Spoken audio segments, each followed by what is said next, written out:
to a house show. Well, it's a house show. Where's Paul White been? Doesn't he get paid by AEW? I think he's still a Dark and Elevation. I don't know. I haven't He watched might those. I have- haven't watched those in a while. So. Might have the easiest paycheck in all of wrestling. Show up as Captain Insano or... Oh yeah, he was Oh, Captain Insano you're that right, one yeah. time. That one I week. did not see that, but I did hear about it. I had to ask you. You said Captain Insano, and I said, "Who's Captain Insano?" Yeah. You reminded me that it's from a Happy Madison movie. I mean, I totally did the Billy Madison song, the Back to School song at work the other day, and I had two people just staring at me like I was crazy because they had no clue what Billy Madison was. But they're 20 years old, so what do you expect? Yeah, when Barbara Walters passed away on New Year's Eve, I said that at work too. Or maybe was it New Year's Eve that she passed? Yeah. Yeah. And I had said something at work of, "Oh, Barbara Walters passed away," and somebody said, Who's that? Yeah. Like, shut the fuck up. You're not that young. I mean, had she been on? She probably hadn't been on television in a long time, right? Doesn't matter. They got parents. They should know better. That's right. But we're not here to talk about stupid young people. No. We're here to talk about really whatever we want to. Yeah. But we had a few ideas for stuff to talk about. Do we want to start good, bad, ugly? Your choice. That's right. Your choice. It's Matt's choice. Well, let's start ugly because that Okay. way maybe we can end on a good note. So Vince McMahon, There's an ugly guy. he's back on the board of directors of WWE to Yeah. possibly sell the company. Which we've all assumed that they've been setting it up to sell for I mean, that is what we thought that they the were last doing. few years. But when he went under investigation, which technically I don't know if that investigation ever was completely finished. No, because as far as I knew, I remember like a month ago, new New information was still coming out. and Yeah. new people. It's And probably just something they have to say, and they're like, "All right, get out of here for a while." But I know the guy that was in charge Just got canned. was one of the board members that was removed so that so Vince and his two cronies could rejoin the board. And the two cronies he brought with him, I believe, were They were let go whenever Nick Khan was brought in. correct because they were former co-presidents of something, and when Nick Khan came in, Nick Khan basically took over their jobs. Yeah. But he was basically, everyone assumes he was brought in to set the thing up for sale, which is a lot to do with all the cuts and stuff over Exactly. a handful of years. But with him coming back, what are your general feelings about?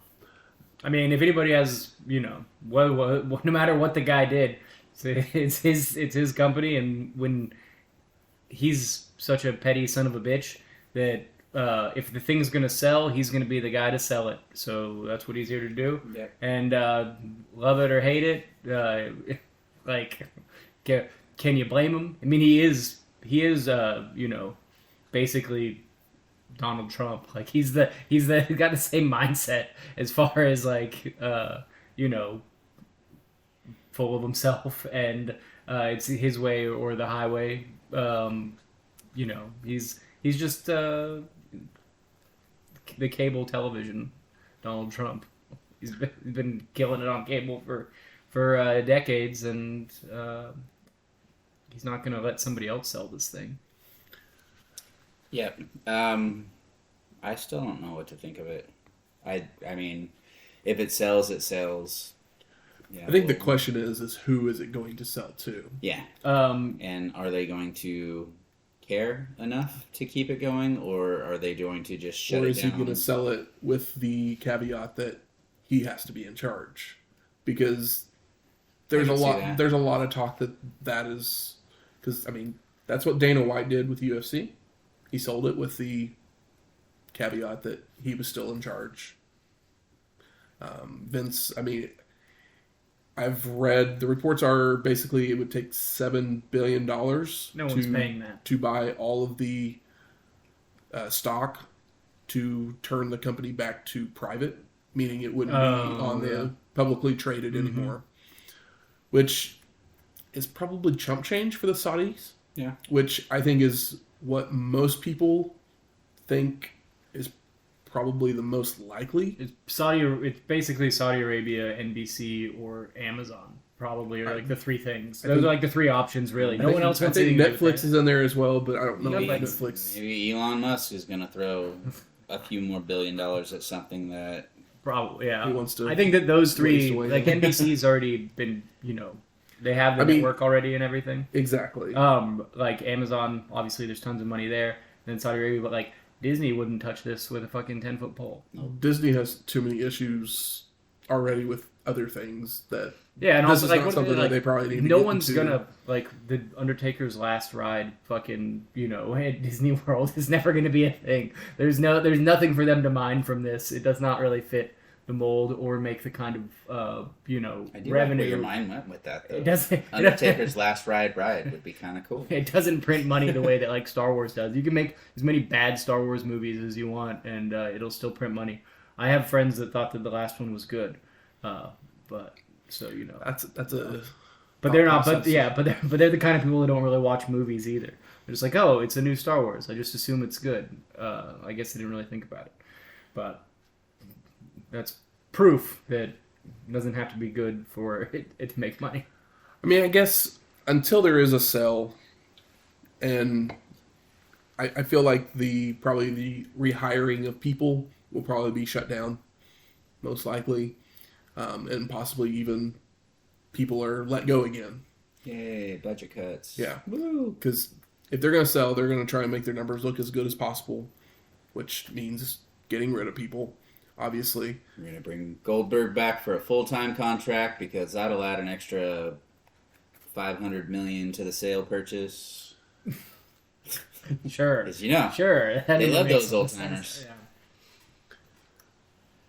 But supposedly, we're going to say supposedly, because in the meeting that they had, they said that Vince will not have anything to do with the day-to-day running of WWE at this point. Yeah. Triple H still has control over creative. Stephanie's still the CEO as far as I know. You know what I think they will do? I think that you will be seeing as much like Austin and Rock and like Cena and things as they possibly can shove onto television while they're trying to get this sale on, because those things people tune in for those guys. So I think that sprinkling them into events will be more common than just a like WrestleMania potentially. That's like it makes sense on paper. Yeah. So,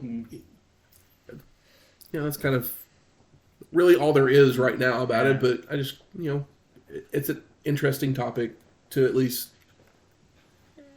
think about, basically. Be interesting to see what happens, for sure. I mean, we've been talking about potential sales since we started this show. That's true. It's true. Because they've been cutting people left and right about every 6 months since we started the show. And it's like, oh, okay, well, there goes another 15, 10 or 15 guys at a time. Guys and gals, that is. But, He's going to bring back Eva Marie. If you think... I mean, if he's just setting up for...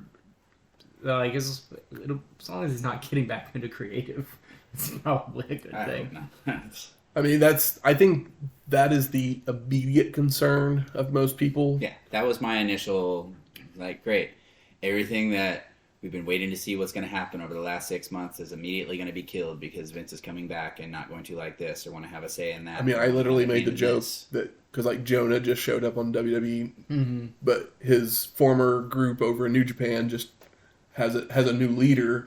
And I was like, oh, I guess that group will now have a civil war because he's going to come back, that kind of thing. But hopefully, we want the best for I don't want everybody in the company, because obviously, here's my biggest concern is they are building up, and this kind of transitions into what we think of 2022, kind of thinking back on what it was.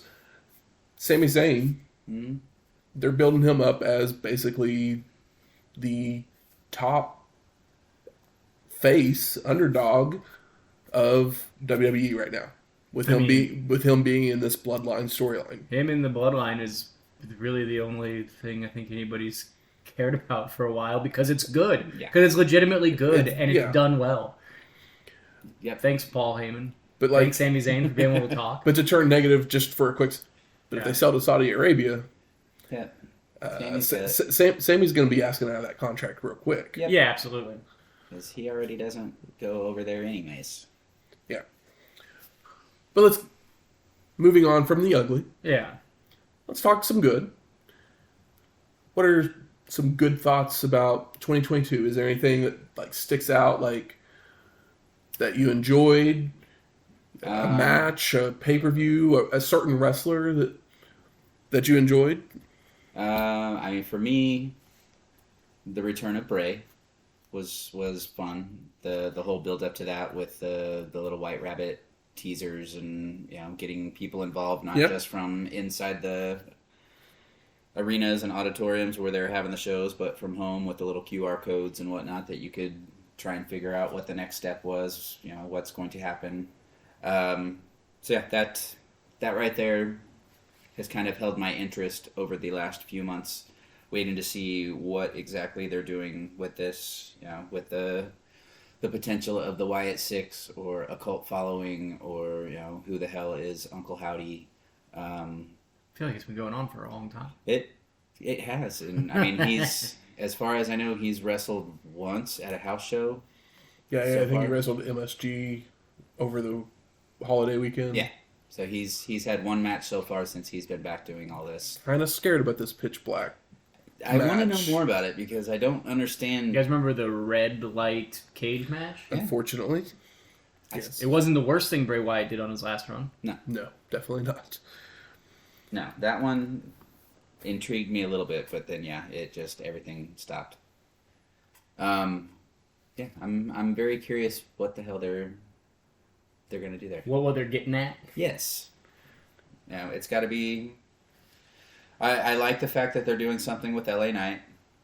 Again, I don't know what his role in all of this is, if he's just competition or if he's going to end up in this little faction that possibly happens. What they've got going on with Alexa Bliss, with her reaction to the little Bray Wyatt symbols that pop up where all of a sudden she goes immediately crazy again, sometimes without even seeing it. There's all kinds of potential, and I want there to be an actual good ending to this because Bray has not had good endings in a lot of stuff. The Fiend was laid to ashes.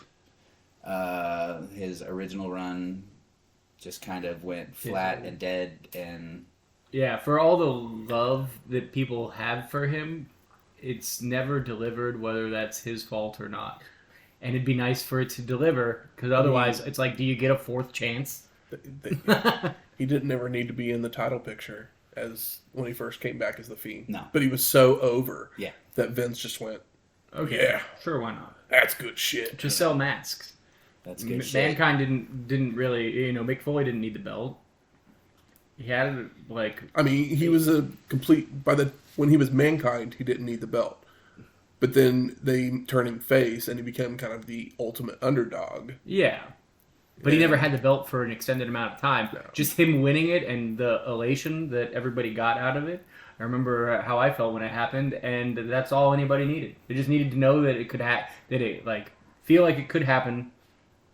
It happens. After that, you're good. You just want it for him. It doesn't have to be fucking, 600-day champion. He just needs to, the underdog just needs to win. It's Rudy. It's the last 10 minutes of the game. Just put him in. Just put him in, and that'll make us all feel good. And then the credits can roll. We're good. Oh, Rudy. Good movie. On the WWE side, I think, at least when he was able to wrestle, Cody coming back at WrestleMania. It feels like it's been so long, but that's the thing I'm most interested about is what happens when he comes back. And then obviously him having the match with Seth in the Hell in a Cell, Mm-hmm. which is just insane that he did that match with the torn pec. Yeah, it's such a great visual. It is forever a wonderful package. I mean, when the guy comes back, everyone will shit their pants and cheer him. Yeah, or no, he won that for WrestleMania. So, actually, had this thought the other day, and I'm sure a lot of people have actually said this, but if I had told you at the beginning of 2022 that Steve Austin was going to be at WrestleMania and Cody Rhodes was going to leave AEW and go to WWE as the American Nightmare, and neither one of those would be the biggest story in WWE in 2022.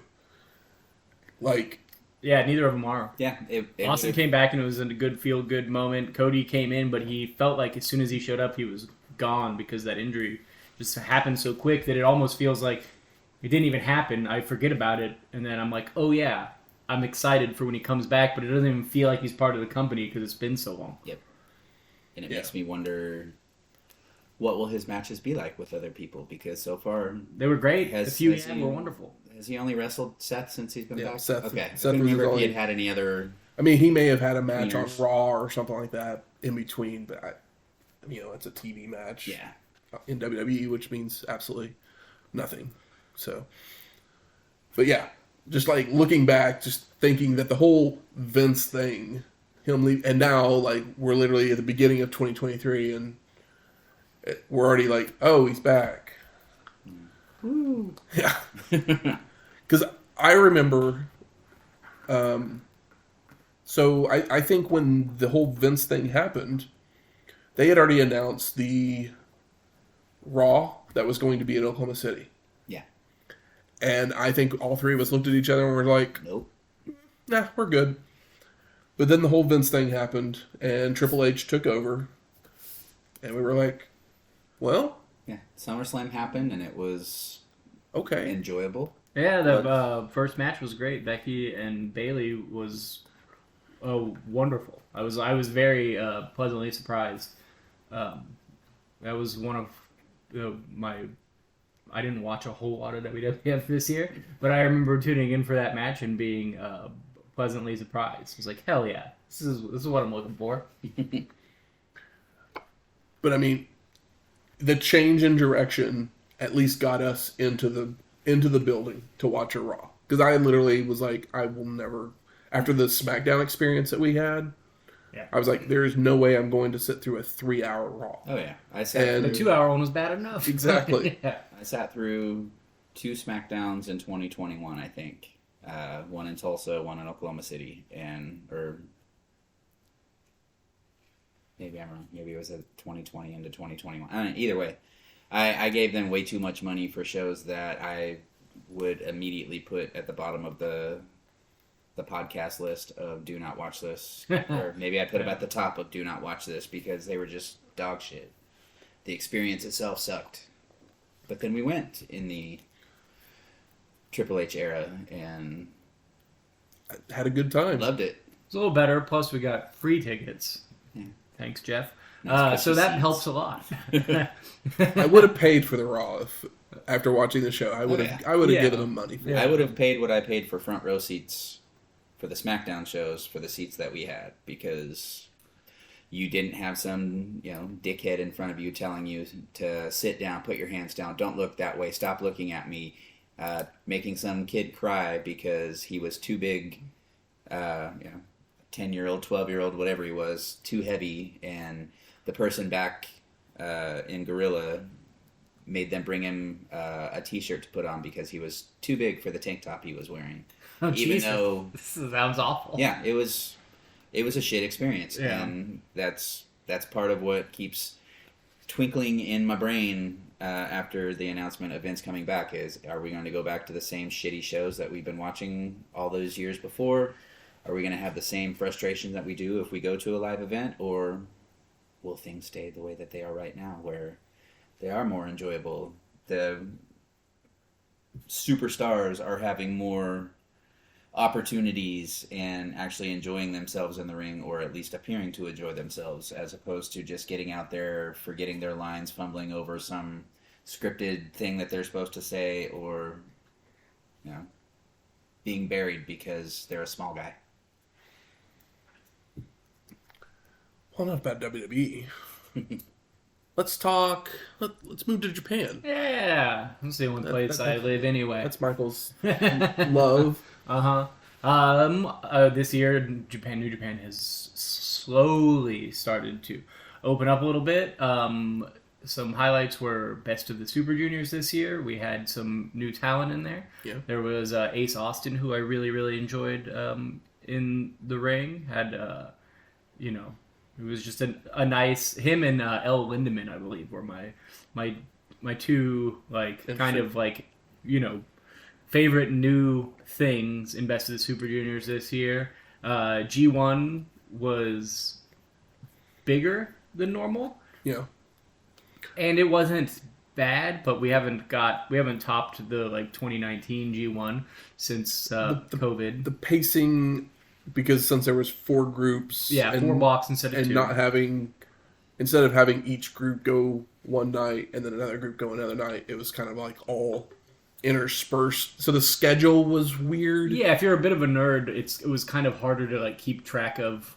Yeah. Instead of knowing exactly what's going to be what's the stakes in this match kind of thing. Storylines are harder to tell with 4 blocks. Exactly. But with Wrestle Kingdom just happening and there being cheering, it seems like that this year they will have the opportunity to do even more because it's been really tough for a fan of that company and for the wrestlers in that company for the last 2 years. I really feel like they're kind of moving to a new stage. Absolutely. Because they have a few, 4 young guys that have been young lions or on excursion over the last couple years. Coming back, and it seems like they're actually putting stock in them. Ren Narita just had a match with Zack Sabre Jr. on Wrestle Kingdom, and if you look at the Wrestle Kingdom card, I know it's technically 2023, but the card is missing so many guys, like Tetsuya Naito, Hiroshi Tanahashi, didn't have singles matches. Yep. Ren Narita had a singles match with Zack Sabre Jr. That's proof that Ren Narita is going to mean something in the near future. So that's super exciting. And then Umino was in the Muda match, which is a big that's the word I'm looking for. Putting some sugar on him, it's rub. The rub. That's the word. The rub. They put the rub on him, and it's like he's gonna mean something. And he also was next to Tanahashi, and he looks like a young Tanahashi. Exactly. And Tanahashi is slowly moving to what we call dad status. And maybe Tanahashi wins the belt one more time, but I don't see him winning the belt for one more time for a long run. No. It'll just be kind of a it's like, you're the guy that kept this thing fucking alive. You're the fucking ace. You're the ace. This is your last. But and he can totally do it. The guy always delivers in a big spot. He's older. Might have no knees, but he's got more knees than the Great Muta. That is definitely true. But yeah, him standing next to Umino, or Umino standing next to Tanahashi, it's like, this guy, he means a lot for where they think they're going. They're in with the new, not necessarily out with the old, but it's definitely a new crop. Also, they just Kenny Omega just came back for the first time in over 2 years and had a match with Will Ospreay, and it was basically the main event because as much as I love Jay White, that title match was not the fucking main event. Because Okada and White it was very much like Jericho at the Toronto WrestleMania when Rock and Hogan went before them. It if they had known the reaction that Rock and Hogan were going to get, they would have put them on last. Kenny and Will, their match was just so good. Yeah, it was insane. That, like, they had to know it was going to be good, though. I mean, I think everyone knew it was going to be good. And Okada and Jay, they put on their typical match. And it was very good. It is if you were to go and watch that match by itself. You know what it's not, though? It's not fresh. It is, because it's basically the same match that they always do. They didn't really, other than them stealing each other's finishers, which I don't think they've ever really done. I don't think so, no, because I got excited about it. I remember being like it's literally the same match that they've done the other 6 times, basically. They've kind of added on a little bit every time, which is what they do in Japan. They try and do that. So yeah, all about callbacks. In a tunnel, Okada and Jay is a very good match. But it following Will and Kenny did it no favors. Yeah, it's day old bread next to bread right out the oven, man. Like, it's just this is, and then the other thing is, like, it shouldn't. Omega and Will shouldn't be the last match. I think the title match should always be the last match. So they did it right. It's just, you always want your championship match to be last. It has to be. I think it's silly. But it also needs to step its game up. Yeah. And, I mean... Because there's definitely some shows that we've watched in our time of doing this that, like, the show's good, but the heavyweight match, like, probably shouldn't be the last match. No. It's like, I think that it should be the last match, but it's not always the best match, is the way that I would put it. Yeah. Like, you want it to be the best match, but I feel like it should always, if the heavyweight title is on the line, it should always be the last match for good or bad, personally. But it does make it difficult for those guys. And I'm interested to see what happens with Jay, even though I had no interest in what Jay has been doing, because he hasn't been doing anything. But I'm excited for Japan opening up a little bit. I'm excited to see Omega Ospreay 2, which will have to happen. That's definitely. Yeah. I'm excited to see what happens with MJF, because I'm always interested in what MJF is doing. Yeah, MJF, Bryan Danielson, 60-minute Iron Man match at their next pay-per-view. I mean, yeah. Please and thank you. I'm intrigued, definitely.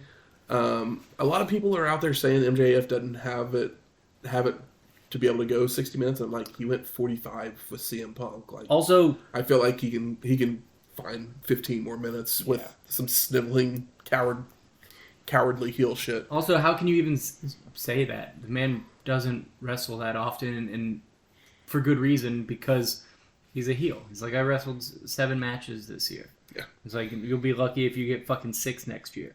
That's heel shit. That's wonderful. And he's obviously in great shape. He's not,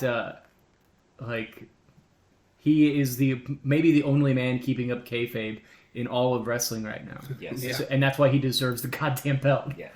Because he fucking lives it, whether you love it or hate it. He does it the right way, and the way that I'd like to see it happening. We all know it's predetermined, but I don't want like Chris Jericho, every time he does something, he immediately talks about it. It's like, oh, I had a match, and then I also had a special where I explained the match. Like, remember that old thing where the guy wore the mask and was like exposing magic? It's like, this is how we did this is how you do all the magic tricks. And he has his voice all, but Chris Jericho's just doing it with his mask off and being like, oh yeah, this was my wonderful idea that I had. And it's like, it's not a wonderful idea after you fucking just, why can't you just live it?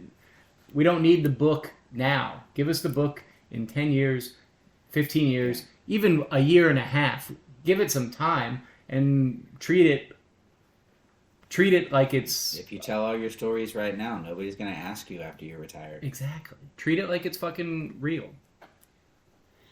Please and thank you. Speaking of AEW, I guess we'll include ROH in there too, because they've pretty much been one and the same ever since Tony bought it. Which, once again, that's another story that that would probably be a pretty big story in wrestling in 2022, if not for the Vince thing. The Vince thing is going to overshadow everything because it's just holy shit. Because literally everyone's like, hell will freeze over or he will die before he is not a part of WWE. That's literally what most people think. Oh, yeah, that's what I told my nephew. I mean, that's why it was such a big deal when he went away, and it's like, oh, well, he's back. Yeah, because hell didn't freeze over and he did not die. He's going to come back, he's going to make the sale, and then he's going to die soon after because WWF, WWE is and has always been his lifeblood, and if it's completely gone from him, he can rest. He will be no more. Yeah. But looking back at some of the stuff that has happened MJF obviously is a huge thing that's happened. The CM Punk.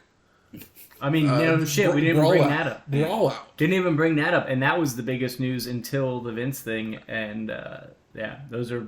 I would say they were tied. I think it actually happened after Vince. Did it? I think so. I think it was literally within weeks of each other. But yeah. CM Punk and the Elite get into a fight, and they're both suspended. Obviously, the Elite's back now. Yeah. Punk is injured. He's on payroll. He's still on payroll. So, who knows exactly... And supposedly he's working out. There was pictures of him that just popped up that he's back working out. So, if CM Punk come back as a heel, I might tune into AEW weekly. He's a good heel. I know, that's what I'm saying. But who knows? We don't know what's going to happen. We literally don't know. I mean, if everything that I have heard about it is true, which there's two sides of the story, always. CM Punk just kind of pulled some CM Punk bullshit. Yeah, but I'm Team CM Punk either way. But I don't think you like the Bucks and Omega as much as probably I do. So I mean, I like Omega in Japan a lot. I haven't loved anything. I haven't loved him in AEW, and the Bucks are too short to be the Road Warriors. But they're all great wrestlers. Oh, yeah. They can all put on a great show, but yeah, Kenny Omega as champion during his time in AEW, that's honestly what made me kind of stop watching it, because I got bored with Kenny Omega rules the world. But I also didn't really watch him that much prior to AEW. I mean, we can all agree that his run in Japan, his Japan run was much better, but he's much more interesting in the chase and being the gaijin, the white guy in Japan, was more interesting as far as story than being goes. the top guy. Yeah. Then that's. I mean, we all understand in wrestling that being a good wrestler, we enjoy good wrestling. But there is more to being a top level superstar. Than just a wrestling. CM Punk can't do what Kenny Omega does, but Kenny Omega can't fucking talk to a crowd the way that CM Punk does. Correct. It's like he cannot deliver a good promo. I don't think he's a good promo. Really, he's better than some people, but he's not compelling the way that MJF, CM Punk, or even Jay White is more compelling when he actually has something to say. Danielson. We can literally run off of. I mean, this is the reason why Don Callis is with him, but they don't ever let Don Callis talk either, other than on commentary, and that's basically. He's basically like a step above the guy with the face mask and the spray. Yeah. He's basically a step above. What's that guy's name? Not Michael Nakazawa. Brandon Cutler.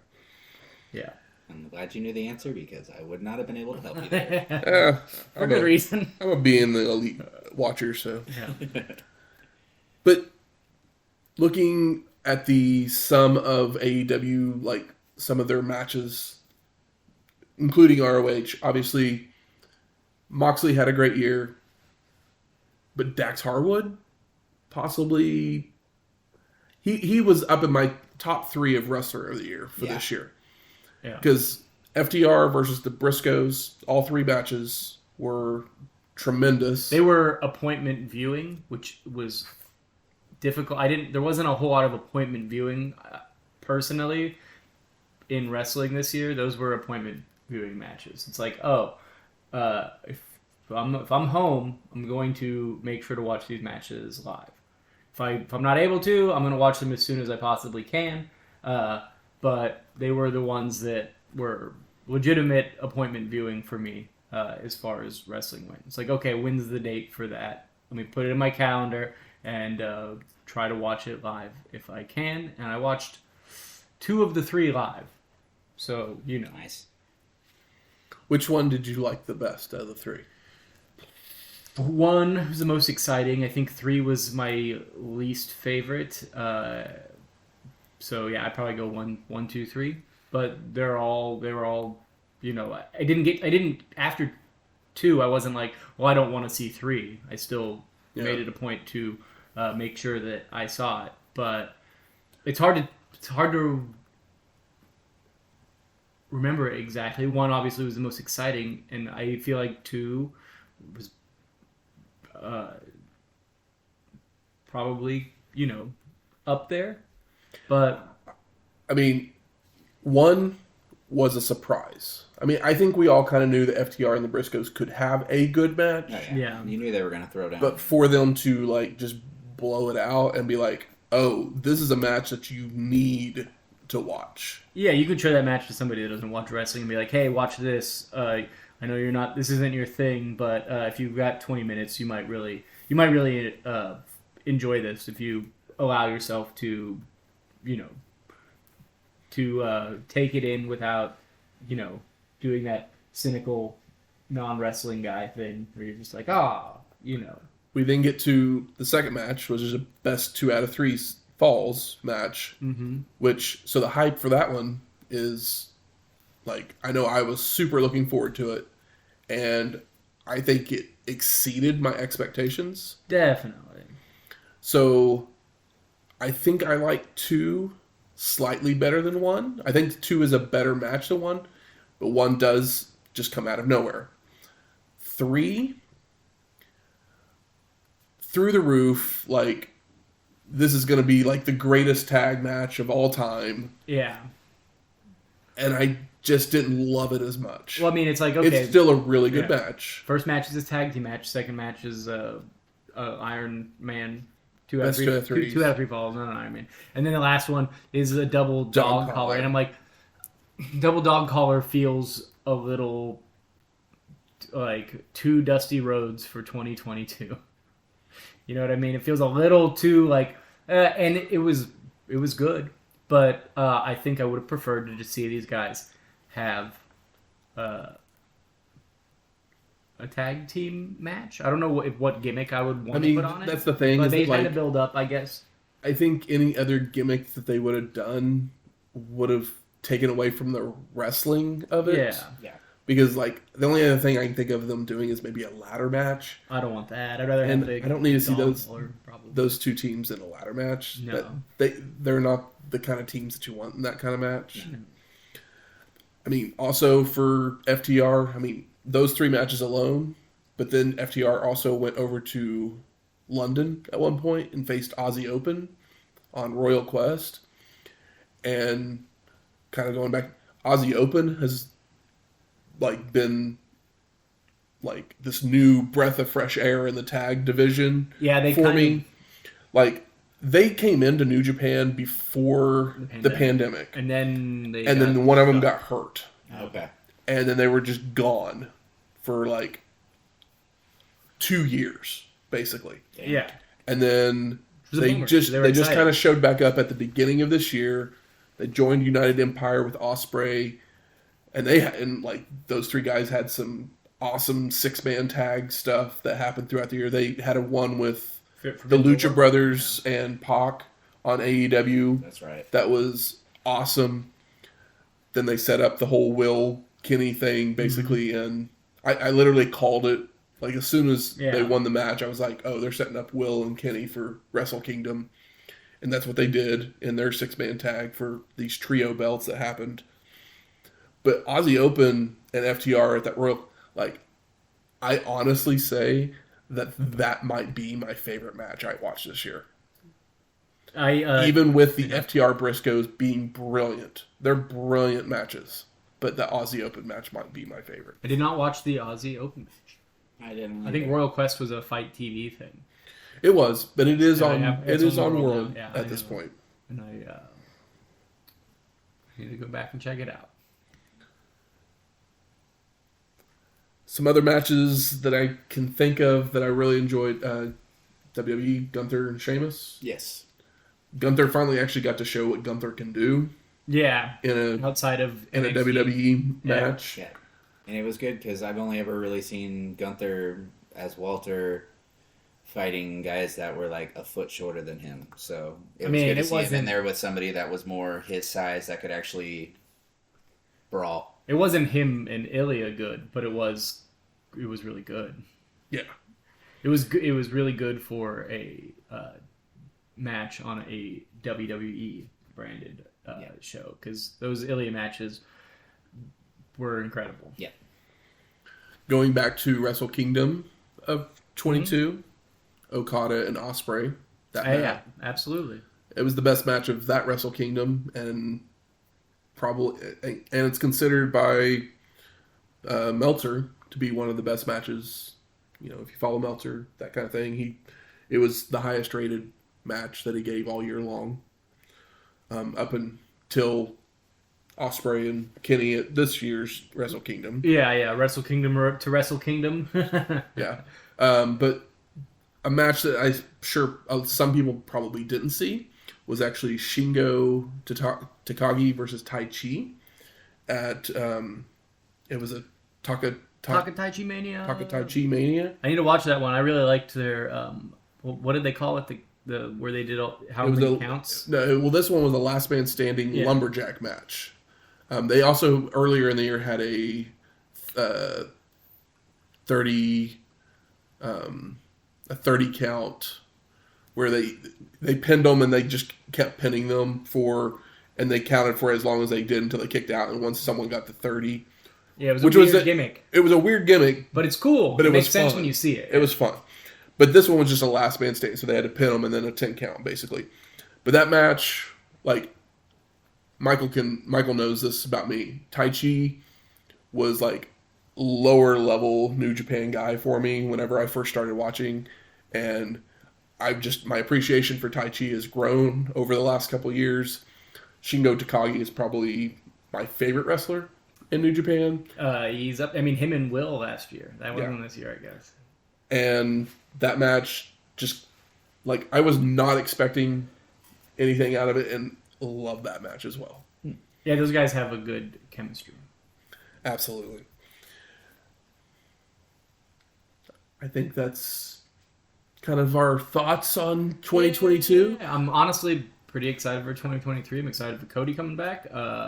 Excited to see another Royal Rumble's here in a few weeks. MJF. Always excited for the Royal Rumble. Yeah, legitimately interested in the Bloodline. When was the last time the quote unquote top thing in WWF was the best thing? When was the last time that was kind of happening? I'm a little worried where they're going to go for WrestleMania and how they're going to do all that, how they're going to make it make sense. But in Hunter, I trust for now, for the most part. So we'll see. But we just wanted to jump on here, it's the beginning of the year. We like to spew our thoughts about it. Chop it up a little bit. Good to talk about stuff that's happening right now instead of always talking about stuff from 20 plus years ago. 26, 27 years ago. You know? It's always fun. But hope you enjoyed this show. If you do, go out there, please rate and review us on iTunes, Stitcher, Google Play, or wherever you find your podcasts at. And tell us your 5-star match of the year. What did you like? What did you enjoy in 2022? What did we miss? What are you looking forward to in Favorite 2023? Match, worst match, random match that you think we just need to check out just because? Maybe there was something in Noah or CMLL that we didn't see. That wasn't on our radar. Yeah. We don't really talk Impact here, so if there was something that happened on Impact, it'd be news to me. I mean, Josh Alexander just became the longest reigning Impact champion. Okay, see. Congrats to Josh Alexander. Cool. Yeah.